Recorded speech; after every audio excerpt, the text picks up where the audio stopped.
European union के ambassador ने खत लिखा पाकिस्तान को कि आप रूस के खिलाफ उसके मुखालिफ स्टेटमेंट दें, उसके खिलाफ वोट दें। क्या हम कोई गुलाम हैं कि जो आप कहेंगे हम कर लें? वो भगौड़ा जो उधर बैठा है वो और उसकी बेटी वो फौज को बुरा भला कहते हैं, और शहबाज शरीफ जो भी उसको बूट नजर आता है पॉलिश करना शुरू कर देता है।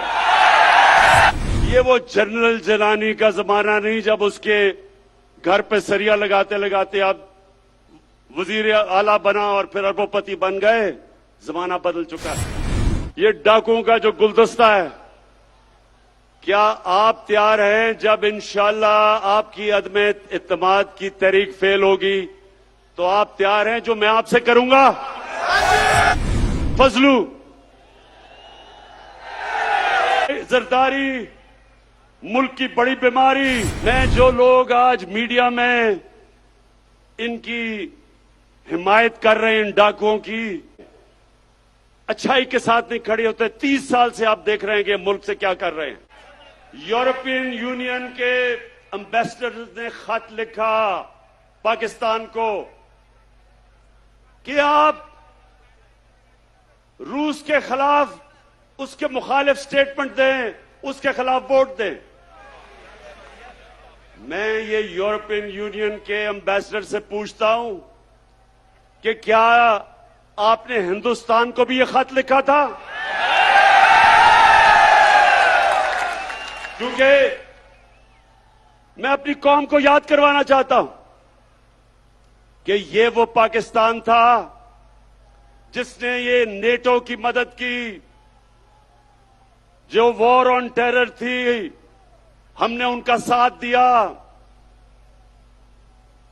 मैं कभी ना साथ देता, मैं अपनी मुल्क को बाहर रखता उस जंग से, लेकिन उस वक्त का जो सरबराह था उन्होंने उनका साथ दिया।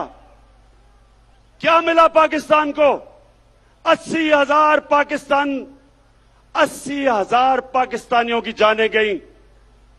हमारा कबायली इलाका उजड़ गया। 35 लाख लोगों ने नकल मकानी की। हमारे मुल्क को $100 अरब से ज्यादा नुकसान हुआ। तो क्या मैं अपने यूरोपियन यूनियन के एम्बेसडर से पूछता हूं कि आपने क्या हमारा शुक्रिया अदा किया? क्या आपने कहा कि हां आपने हमारी मदद की थी, हमारी जंग में आपने हमें अप्रिशिएट किया? सारे नेटो के मिला के 10% भी लोग नहीं थे जो इस जंग में मरे। हमारे मुकाबले में जो 80,000 पाकिस्तानियों की कुर्बानी दी गई। तो मैं उनसे आज ये पूछता हूं कि बजाय आपने, जब हमने आपके साथ खड़े हुए थे, बजाय आप हमारा कम से कम शुक्रिया अदा करते। ऐसे आप में से लोग थे जिन्होंने अफगानिस्तान में जो जंग हारी आपने, वो पाकिस्तान को जिम्मेदार ठहराया था। शुक्र करना तो दूर की बात है। और दूसरा, जब कश्मीर में हिंदुस्तान ने इंटरनेशनल कानून तोड़ा, यूनाइटेड नेशंस की सिक्योरिटी काउंसिल की रेजोल्यूशंस की खिलाफ वर्जी करते हुए जो कश्मीर का स्टेटस खत्म किया, क्या आप में से किसी ने हिंदुस्तान से कोई राब्ता तोड़ा, कोई उनकी तनकीद की, कोई तिजारत बंद की? तो हम आपके सामने क्या हैं? क्या हम कोई गुलाम हैं कि जो आप कहेंगे हम कर लें? और मैं मेलसी के लोगों मैं आपको बताऊं कि इनको ये गलत आदतें पड़ी किधर से हैं। 2008 और 2018 के दरमियान में 400 ड्रोन अटैक हुए पाकिस्तान के ऊपर। जब जरदारी, मुल्क की बड़ी बीमारी,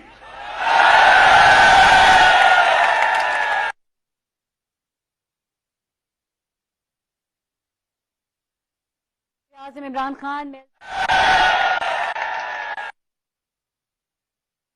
हुआ जो दुनिया की तारीख में कभी नहीं हुआ। नौजवानों, आपके पास सोशल मीडिया है अपने पे, आप जरा गूगल करके देखें कि कभी ऐसा हुआ है कि एक मुल्क किसी मुल्क की जंग लड़ रहा है, उसके लिए जंग लड़ रहा है, और वही मुल्क उसी के ऊपर बमबारी कर रहा है। ये कभी हुआ है? और सवाल ये है कि ये दो डाकुओं ने क्यों नहीं उनसे पूछा, क्यों नहीं उनको कहा कि जब गांव के अंदर और हमारे कबायली इलाके पे जब ड्रोन अटैक यानी बम फटता था तो आपको पता है औरतें, बच्चे, बेकसूर लोग मारे जाते थे। जब ड्रोन अटैक एक घर पे फटता है तो लोगों के गोश्त के टुकड़े दीवारों पे होते हैं। इनको कोई शर्म नहीं आई कि हमारे पाकिस्तानी मर रहे थे। बाहर से हमारा ही दोस्त जिसके लिए हम जंग लड़ रहे हैं वही आके यहां ड्रोन अटैक कर रहा था। क्यों ये दोनों बोल नहीं रहे थे? क्यों नहीं बोल रहे थे?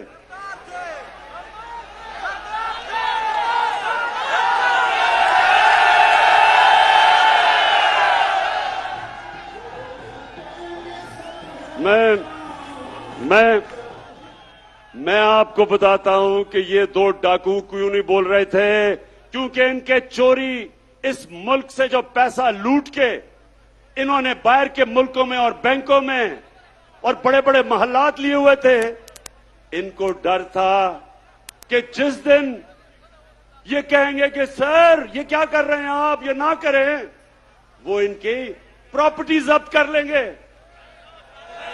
आज रूसियों की जो उनकी मगरब में असासे हैं वो जब्त कर रहे हैं। इनको भी वही डर लगा हुआ था। तो ये पैसे के बुत की पूजा करने वाले चुप करके तमाशा देखते रहे और हमारे लोगों का खून होता रहा।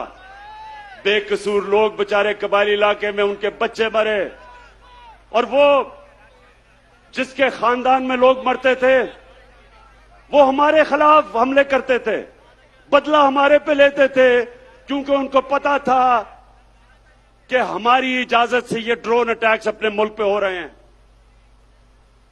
आप बताएं, जब से इमरान खान वजीर आजम बना कोई ड्रोन अटैक हुआ है? ना ही हुआ। और मैं आज अब सबके सामने कहता हूं कि कभी किसी ने कोशिश की ड्रोन अटैक करने की, मैं पाकिस्तान की एयरफोर्स को कहूंगा कि वो ड्रोन को नीचे गिरा दें। इसलिए कि यह कानून की खिलाफ वर्जी है। कोई दुनिया में कानून इजाजत नहीं देता कि आप किसी के मुल्क में आके अटैक करके और लोग मार दें। अंग्रेजी में कहते हैं जज, ज्यूरी, एक्सिक्यूशनर। ये किसी कानून के अंदर नहीं है, ये जंगल के कानून के अंदर है।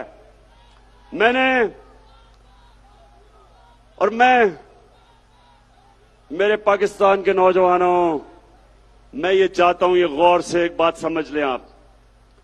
कभी भी कोई कौम अजीम कौम नहीं बनी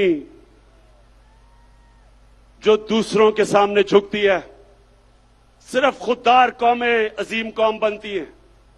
जो किसी से भीख मांग के गुजारा करती है कौम, वो ऐसे ही है जैसे कि अगर मैं वसाखिया पकड़ लूं, अपनी टांगों पे जोर ना डालूं, मेरी टांगें कमजोर हो जाएंगी। इसी तरह मुल्क कमजोर हो जाते हैं जो अपने पैर पे नहीं खड़े होते। हम कोई किसी से दुश्मनी नहीं चाहते, हम सबसे दोस्ती चाहते हैं। हमारी रूस से भी दोस्ती है, हमारी अमेरिका से भी दोस्ती है, हमारी चाइना से भी दोस्ती है, यूरोप से भी है। हम किसी कैंप में नहीं हैं, लेकिन क्योंकि हम न्यूट्रल हैं, इंशाल्लाह हम उन मुल्कों के साथ मिलकर एक दिन कोशिश करेंगे कि जो यूक्रेन में जंग है ये बंद हो। इससे बहुत दुनिया को नुकसान हो रहा है। इससे तेल की कीमतें आसमानों पे चली गई, गंदम की कीमतें आसमानों में, गैस की कीमत उधर पहुंच गई है कि ये यूरोप जैसे मुल्क, बर्तानिया जैसे मुल्क में इस वक्त लोगों को मुश्किल पड़ी हुई है। तो इसलिए हम जंग में किसी का साथ नहीं देंगे, अमन में सबका साथ देंगे। अब मैं अपने पाकिस्तानियों, ये जो अदम एतमाद की तहरीक है, इसके ऊपर जरा मैं बात थोड़ी सी करना चाहता हूं। पहले ये लोग कौन है जो अदम एतमाद की तहरीक चला रहे हैं? सबसे पहले मुजरिम नंबर 1 नवाज शरीफ झूठ बोल के सुप्रीम कोर्ट ने उसको सजा दी, बॉलीवुड की एक्टिंग की, रो धो के कि जी मैं तबाह हो गया, मरने वाला हूं, मिन्नतें करके बाहर चला गया। मैं ये सोचता हूं, नून लीग वालों अगर सुन रहे हो तो मेरी बात जरा, मैं चाहता हूं इस बात पे थोड़ा सा गौर करो कि कभी गीदड़ भी लीडर बन सकता है? कभी दुनिया में सुना है कि वो लीडर हो जो खुद दुमदुमा के भाग जाए और दूसरी तरफ भागा है? पहली दफा जनरल मुशर्रफ के दौर में तो आसिफ जरदारी ने तब कहा था, आसिफ जरदारी जब आप इकट्ठे होंगे तो जरा याद कराना शरीफों को और नून लीग को कि क्या आपने ये नहीं कहा था कि अटक जेल में टिश्यू के डब्बे खत्म हो गए नवाज शरीफ के आंसू पहुंचते पहुंचते, तो वहां रोना धो के वहां से भागा, झूठ बोल के गया कि मैंने कोई मुआहिदा नहीं किया। फिर वो सऊदी शहजादा आया और उसने मुआहिदा दिखा दिया, फिर कहता नहीं जी वो असल में 5 साल का था, 10 साल का नहीं। अब फिर बाहर चला गया है।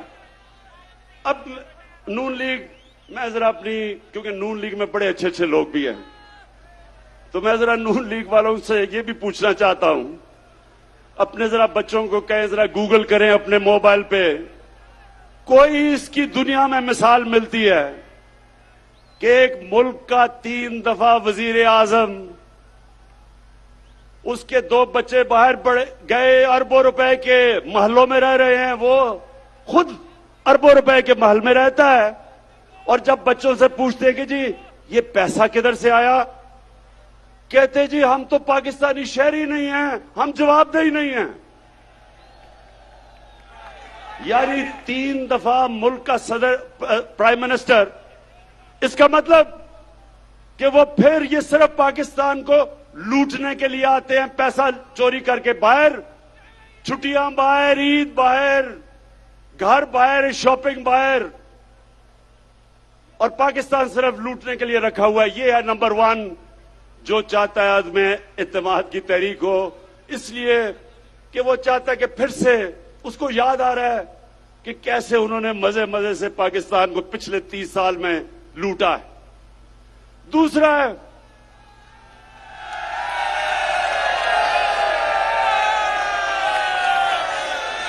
है शहबाज शरीफ। अब ये शहबाज शरीफ कौन है? अगर आपने शहबाज शरीफ का पता चलवाना है तो कहीं से मकसूद चपड़ासी को पकड़ के ले आए। वो बेचारा मकसूद चपड़ासी, एक दिन उसे पता चला कि उसके बैंक के अंदर 375 करोड़ रुपया आ गया। ये इसी तरह ही था कि हुदैबा पेपर मिल में लंदन में काजी फैमिली बैठी थी आज से 20-25 साल पहले, क्योंकि इन्होंने तो पुरानी चोरी शुरू की हुई है ना, तो उनको पता चला कि उनके बैंकों में लाखों पाउंड आ गए। वो बेचारे हैरान किधर से आए हैं, पता चला यहां से चोरी का पैसा पहले उधर भेजा और उधर से रेमिटेंस दिखा के पैसा पाकिस्तान ले आए। तो शहबाज शरीफ, अच्छा अब इसका मैं आपको एक बताऊं, इन दोनों ने ये हर कोई मैच खेलता है ना, तो इन्होंने एक मैच की एक टेक्निक निकाली हुई है। वो बड़ा वो भगौड़ा जो उधर बैठा है वो और उसकी बेटी वो फौज को बुरा भला कहते हैं, और शहबाज शरीफ जो भी उसको बूट नजर आता है पॉलिश करना शुरू कर देता है। लेकिन शहबाज शरीफ, ये वो जमाना बदल गया है। ये वो जनरल जिलानी का जमाना नहीं जब उसके घर पे सरिया लगाते लगाते अब वजीर आला बना और फिर अरबोपति बन गए। जमाना बदल चुका है। आपको शहबाज शरीफ जो मर्जी आप कर लें, आपको जवाब देना पड़ेगा कि 16 अरब 1600 करोड़ रुपया आपके नौकरों के अकाउंट में कैसे आया। मैं फिर से नून लीग के पूछता हूं कि आप भी ये पूछे तो सही इससे कि 1600 करोड़ रुपया नौकरों के अकाउंट में किधर से आ गया। अगर हलाल का पैसा था तो अपने अकाउंट में लेते, क्योंकि आपने चोरी का पैसा था तो नौकरों के अकाउंट में। बेटे को भी इसने बाहर भिजवा दिया है, मकसूद चपड़ासी को भी बाहर भिजवा दिया है, अपने दामाद को भी बाहर भिजवा दिया है। भाई यहां तो अदालतें आजाद हैं, क्यों बाहर भिजवाया हुआ इनको? तो ये है दूसरा जो डरा हुआ है कि इसका केस आने लगा है और अगर केस आ गया तो इसने जेल में होना है, इसलिए ये भी जल्दी जल्दी अदम एतमाद की तहरीक में। और तीसरा है नहीं बीमारी जरदारी। जरदारी का कमाल यह है कि जब बेनजीर इक्तदार में आई तो आते साथ ही एक साल ही नहीं लगा, सारी दुनिया में धूम मच गई मिस्टर 10% कि हर चीज के ऊपर 10% पैसे खींच लेता था। ये वो आदमी था जो बेम्बीना सिनेमा के टिकट ब्लैक करता था। उसके बाद जो इसने पैसा बनाना शुरू किया, इसके और नवाज शरीफ के ऊपर बाहर के अखबारों के अंदर मजमून आए, किताबों के अंदर इनका जिक्र आया, इनकी चोरी का। बीबीसी के ऊपर फिल्में बनी इनकी चोरी पे। इसी जरदारी को 2 दफा नवाज शरीफ ने जेल में डाला करप्शन पे, और हुदैबा पेपर मिल का जो करप्शन का केस था वो जरदारी ने उसके ऊपर बनाया नवाज शरीफ पे। 96 की असेंबली में आसिफ जरदारी से पूछा गया कि सरे महल आपका है या नहीं है। एक बड़ा महंगा इसने महल खरीदा बर्तानिया में। इसने असेंबली में कहा यह मेरा नहीं है। वो केस हुआ, केस पाकिस्तान जीत गया, सरे महल को बेचा, पैसा पाकिस्तान आना था। इतने में मुशर्रफ ने इसको एनआरओ दे दिया, पैसा भी हजम कर गया वो। ये फिर $60 मिलियन यानी $6 करोड़ पड़ा था स्विट्जरलैंड में। पाकिस्तान ने केस किया, पाकिस्तान केस जीतने लगा था, मुशर्रफ ने एनआरओ दिया, वो भी हजम कर गया। ये हैं वो लोग जो सारे मिलके कि जी वो बहुत बुरे हालात है पाकिस्तान के, अदम एतमाद हम लेके आएंगे। और चौथे नंबर पे फजलू।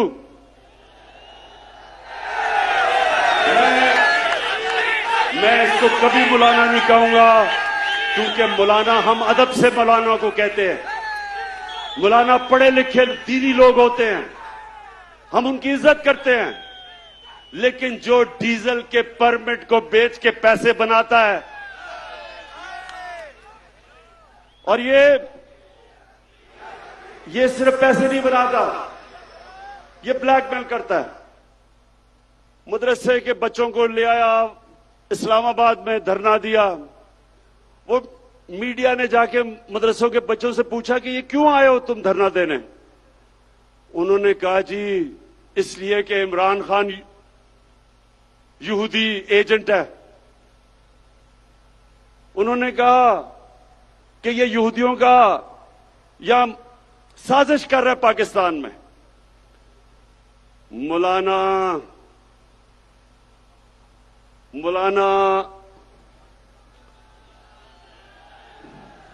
नहीं, डीजल नहीं मैं कह सकता इसको।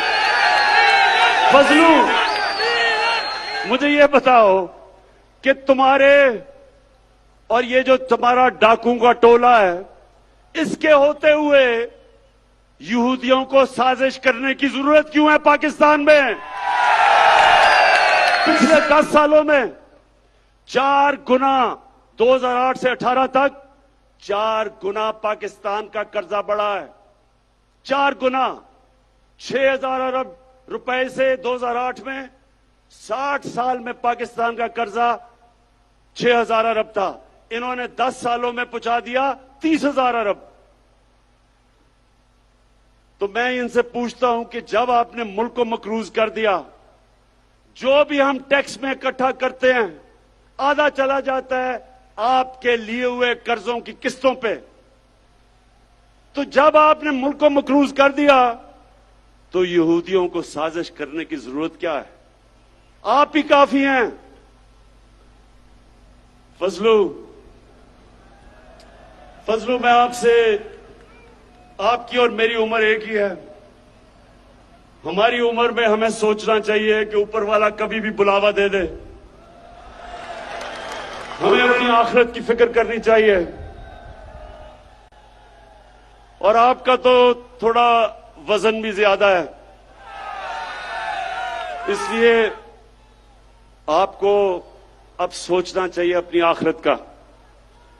यानी आप एक दीन के नाम पे पैसे बनाते हुए आपको कोई खौफ खुदा नहीं है। कुछ तो सोचें कि आप जो मदरसे के बच्चे, और मैं ये समझता हूं कि ये हमारा बहुत बड़ा असास है, हमारे मदरसे के बच्चे, लेकिन इनको आप इस्तेमाल करें अपनी सियासत चमकाने के लिए और ब्लैकमेल करने के लिए। जो मैंने कुरान पढ़ी है और जो मेरा दीन का जितना भी इल्म है, अल्लाह नहीं करना। ये 4 लोग मिलके अदम एतमाद कर रहे हैं। और आज मैं अब अपनी आखिर में सारी कौम से पूछना चाहता हूं कि देखें, एक कुरान की आयत है, अमर बिल मारूफ व नही अनिल मुनकर। इसका मतलब है, नौजवानों ये सुन लो, कोई भी दुनिया में मुहज्जब माशरा नहीं बन सकता जब तक इस कुरान की आयत पे नहीं चलता। अल्लाह कहता है कि तुम अच्छाई के साथ खड़े हो, अच्छाई के लिए जिहाद करो और बुराई के खिलाफ जिहाद करो। इसके ऊपर अच्छे और बुरे की तमीज जब एक माशरा रखता है, उसकी अखलाकियात ऊपर चली जाती है, वो माशरे ऊपर जाते हैं। और जिन माशरों के अंदर कानून की बालादस्ती होती है, कानून की बालादस्ती और हुक्मरानी का मतलब कि कमजोर और ताकतवर का एक ही कानून, जिसके लिए हमारे नबी सल्लल्लाहु अलैहि वसल्लम ने कहा था कि तुम्हारे से पहले बड़ी कौमें तबाह हुई जो ताकतवर चोर को सजा नहीं देते थे और बेचारे कमजोर चोर को जेल में डालते थे। कौम तबाह हो गई है तुम्हारे से पहले कई। अब ये जो चोरों का टोला है, ये सारे जो आपकी कौम को नुकसान पहुंचा रहे हैं, 35 साल से ये नुकसान पहुंचा रहे हैं। मैं 1990 की बात करता हूं। मैं जब क्रिकेट खेलता था, हिंदुस्तान से जब मैं पाकिस्तान आता था, तो लगता था एक गरीब तरीन मुल्क से एक अमीर तरीन मुल्क में पहुंच गया हूं। हम उनसे आगे थे, हम सारे बर्रे सगीर में सबसे आगे थे। जब ये चोरों का टोला इस मुल्क के ऊपर मसल्लत हुआ, हम सबसे पीछे रह गए। ये अमीर तरीन हो गए हैं, कौम मकरूज और गरीब हो गई है। ये समझ जाए मेरे मेलसी के नौजवानों, ये आप समझ जाए, जब तक एक कौम अच्छे बुरे की तमीज नहीं करती, कौम ऊपर नहीं जा सकती। मदीना की रियासत में हमारे नबी सल्लल्लाहु अलैहि वसल्लम ने इखलाकियात के ऊपर अपनी रियासत की बुनियाद रखी थी और इंसाफ पे, उस पे वो दुनिया की अजीम कौम बने थे। जब इस तरह के चोर मिलके सिर्फ एक ही काम है कि बारियां लेते रहें, खाते रहें। जो इनको इत्तेसाब इनका करने लगे तो उसके साथ सब मिलके उसको गिराने की कोशिश करें। तो ये लोग, मैं अपने मीडिया से कहता हूं कि आप, मीडिया एक वॉचडॉग होता है, मीडिया का काम होता है लोगों को अच्छे बुरे की तमीज दें। आज मगरबी मीडिया कभी भी किसी के ऊपर चोरी का इल्जाम हो वो तकरीर नहीं कर सकता, वो मीडिया के सामने नहीं जाता। अगर कोई पकड़ा जाए करप्शन में, माशरे में उसकी सोशल बॉयकॉट हो जाती है, कोई उसके करीब नहीं जाता। तो मीडिया आपकी भी जिम्मेदारी है, आपके बच्चे हैं।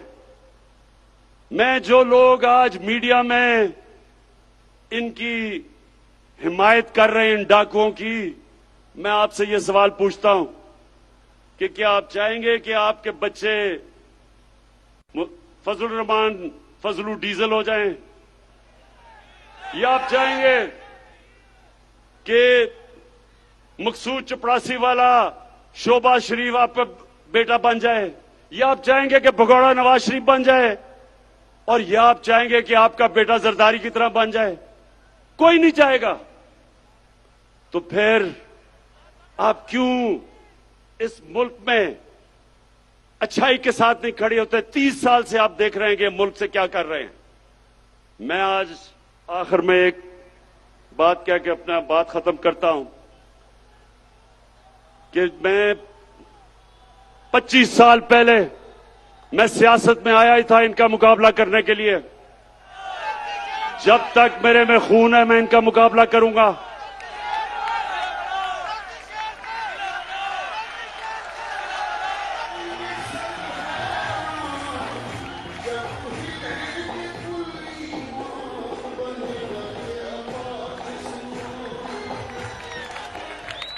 मैं इनका मुकाबला करूंगा और अभी मेरी पूरी तैयारी है कि जो भी ये करेंगे मैं उसके लिए तैयार हूं।